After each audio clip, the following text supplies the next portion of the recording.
Brandon Moon with Leland Fly Fishing. I want to welcome you to our fly tying night tonight. Tonight we're going to be tying an Adams high-vis Comparadun. Comparadun's been around for quite some time. It's a very effective pattern. We've incorporated it with an Adams pattern, but we've also created this in a high-vis version. A lot of times the problem I have with Comparaduns is I have a hard time seeing them. With the technique that we're going to show you tonight, it's going to allow you to be able to see this fly and track it for greater success. So with that, we're going to go ahead and get started. So for our hook tonight, we're going to be tying on the Moonlit Tagata ML101. Size 14 is a really standard go-to size for us. You can tie this in larger sizes or smaller sizes. That's entirely up to you. So we'll go ahead and get us a hook and get started on this tonight. We also want to encourage you to make sure and like our video and leave a comment. Also, don't forget to subscribe and follow us for future videos as well. So for our thread tonight, we're going to be using Semperfli's Classic Wax 12/0. We're going to be using a steel gray here. So I use a Norvise automatic bobbin. So I'm going to start this thread roughly about 3/4 of the way up that hook shank, and I'm just going to lay a nice smooth thread base. I have this tag end here. I'm going to take and angle that at about a 45-degree angle to help create that smooth base. I'm going to wrap all the way back into that bend of the hook at that bend there. I'm going to leave this tag end. I'll show you why in just a second. For our tailing fiber, we're going to be using this rusty colored microfibet from Hens. These are awesome tailing fibers for any mayflies that you tie. And I'm going to take 4 of these fibers.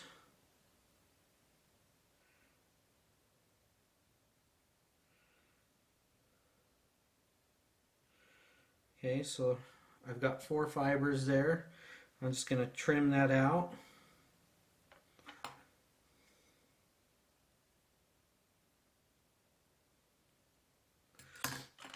Okay, so these fibers are all about roughly the same length. I'm going to measure that out, and I want that to be roughly the length of my hook shank. If I'm going to be off, I'm going to be off with a little bit longer tail with the dry fly here. I'm going to angle this in, somewhat loose wrap.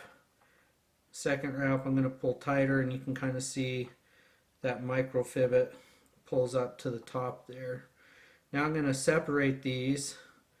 I'm going to use my thumb.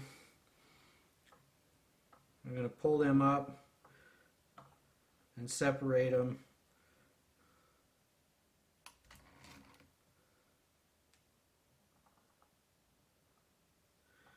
This is probably the most difficult part of this fly, is getting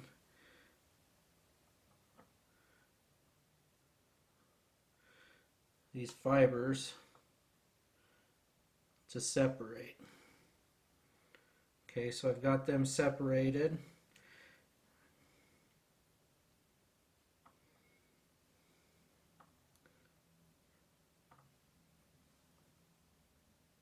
I'm going to use that tag end of thread. The tighter I pull, the further that's going to kind of pull that tail up. I'm going to lock that in and trim it off. I haven't done these for a while. The more you do them, the easier that tailing fiber gets. I've been on a soft hackle kick lately. So I'm just going to secure that in, wrap back to that tie-in point. I am going to put 2 wraps behind, pull that snug. It's just going to kind of help keep my tail at that angle that I want it. I can maneuver those fibbits a little bit by pulling on them with my hand.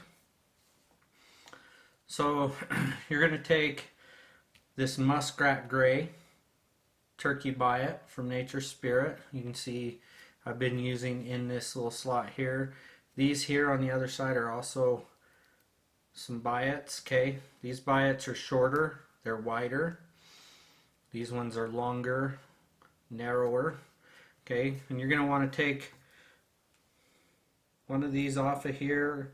If you're tying this and you know you're going to be tying it, it's awesome to take and pull some off and have them sitting in a cup of water or on a wet paper towel. This is going to moisten this biot up and make it less brittle, so it's going to be easier for you to wrap this fly. Okay, so on this biot you can see there's two different sides. Okay, I have one that's transparent, translucent there on this edge here, and then the other side is not. So this side here's got the little transparency, the other side does not. When I tie this biot in, I'm going to tie it in at an angle, and I want that transparent, translucent side to be facing down. I'm going to tie this in at about a 45, kind of loosely grip that in there and then cinch it down. I'm going to secure that in really good, trim that tip piece off. The smaller my fly, the further up that tip I'm going to be tying in. Now we're just going to create a little bit of a taper. I got to build up a little bit right there where it wasn't 100% even. We'll create the taper of this fly with our thread by going frontwards and backwards and stopping short of the previous wraps each time. I can make a more aggressive taper or less aggressive. I tend to like a smoother, less aggressive taper. This front part I want to kind of keep all the same size so that when I tie that biot off there, it's nice and smooth. Okay, so I'm going to half hitch that. I'm going to take some Loctite super glue here. It's just got a little tiny brush on it. Okay, I'm going to take a small amount of that super glue. I'm going to put it on that thread there. This is going to do a couple things. This will help make this fly more durable. It'll also, if this biot pops off, it's going to make it easier because it's not going to want to rotate on me. Put this on the stem. Okay, when I wrap this, I want to make sure that I'm wrapping with that transparent, translucent side facing the hook. And the reason being for this is it's going to help me know where to lay the back side of this biot, and it's going to help me create a taper in my ribbing and the ridges of this body here. Okay, so I'm just going to wrap that all the way up there in that 3/4 mark there. You can see how nice and evenly spaced and tapered that body is by doing that. So I'm just going to tie that off. Clean off my biot here. I'll just make sure I secure that down really good. Okay, now I'm going to take this Comparadun bleached deer hair from Nature's Spirit. I'm going to take a little bit of a clump here. It doesn't need to be a big clump. Okay, you can see that's about as big a clump as I need for this size 14. I can go a little bit bigger, but not by much. Whatever it is that I cut out, I'm going to lose a fraction of that as well, pulling out my fibers. So I'll trim that out. Okay, you can see there's some little pieces in there. I'm going to take my little brush. I want to clean out any under fur. This one actually is pretty good, doesn't have a whole lot of under fur in it. And I've got a nice good pinch on this, so it's not moving around. Clean it up just a little bit with my hand. I'm going to take this and put it in my hair stacker. Okay, I'll give it a good couple taps. There's no real magic number, but you can see those tips are aligned. Now I can pull that out. When I take this out, I want the hackle tips facing forward, so it's easier for me to place this in. I want my deer hair to be roughly the length of the hook shank, so I'll measure that out. I'm going to come back here into the body part here. Okay, I'm going to do a nice loose wrap.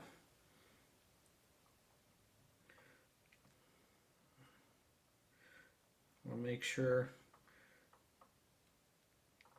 this wrap needs to be nice and clean. So loose around, cinch it down coming up, cinch it down coming up. Do that 2 or 3, 4 times. Now I'm going to pull that hair backwards. Okay, good couple wraps there, not too many because I still want this facing forward just a little bit. Wrap that in, secure it. Now I'm going to do the Charlie Craven method, and I do this wing at the end this way. Okay, but I'm just going to take at an angle, I'm going to clip out that hair.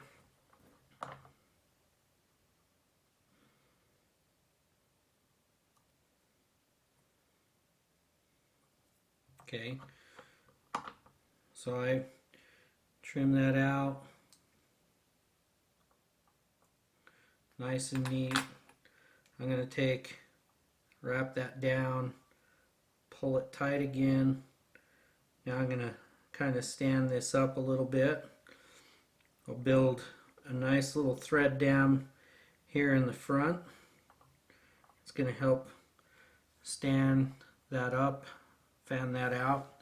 You can kind of see how that fans out a little bit. Now we're going to add the high vis portion of this fly. I'm going to use this floral yellow CDC feather from Swiss CDC. These are really good feathers. You can do a double, or you can do just one CDC feather. I prefer just one. I'm not trying to add a whole lot. So I'm going to kind of tie that in. I'm going to make sure it's a little long. Okay, now I'm just going to tie that in where I've been cinching down that hackle. Okay, and you can add more of the CDC if you'd like at any point. That looks pretty good. So I'll take and trim that off just the same. Now I'm just ready to add a little bit of dubbing.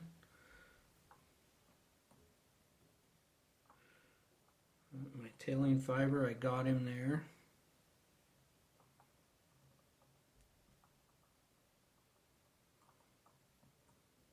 Again, I can just kind of move that around.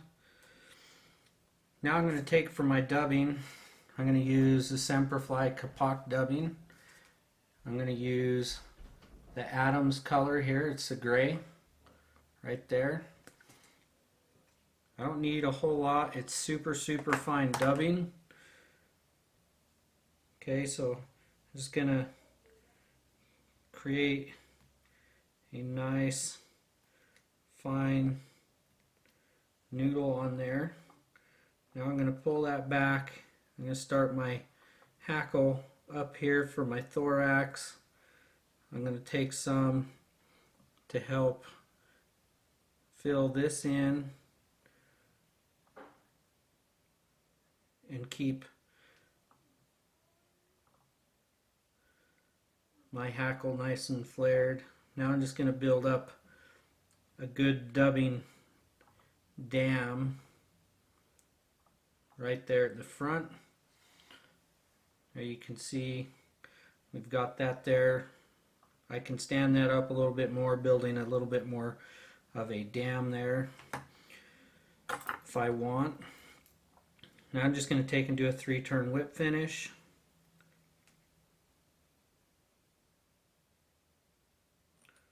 So we have 1, 2, and 3.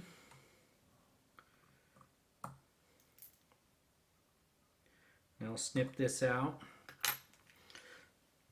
So one of the reasons I really like this Charlie Cravid method for tying in the Comparadun and trimming that off that way is, one, it adds a little bit of body to my abdomen here, okay, but it's also going to add some floatability to my fly as well.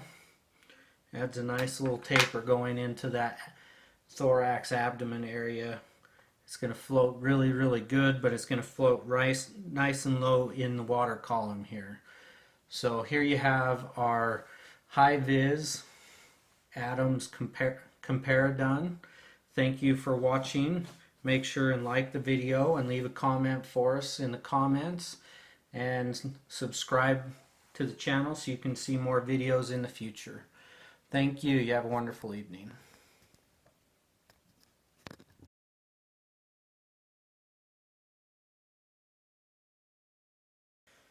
Make sure and hit the subscribe button, then the bell, and hit all so you can receive all notifications from us. And don't forget to hit thumbs up and comment on our posts.